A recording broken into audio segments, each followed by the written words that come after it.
ہے۔ اے اہل اسلام، اب اللہ اور اس کے رسول کی طرف سے ان مشرکوں سے جن سے تم نے عہد کر رکھا تھا بیزاری اور جنگ کی تیاری ہے۔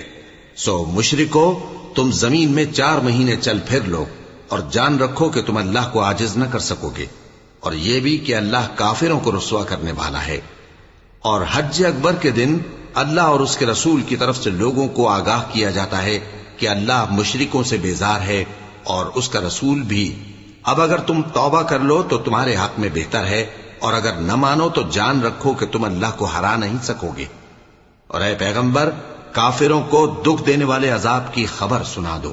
البتہ جن مشرکوں کے ساتھ تم نے عہد کیا ہو اور انہوں نے تمہارا کسی طرح کا قصور نہ کیا ہو اور نہ تمہارے مقابلے میں کسی کی مدد کی ہو، تو جس مدت تک ان کے ساتھ عہد کیا ہو اسے پورا کرو، کہ اللہ پرہیزگاروں کو دوست رکھتا ہے۔ پس جب عزت کے مہینے گزر جائیں تو مشرک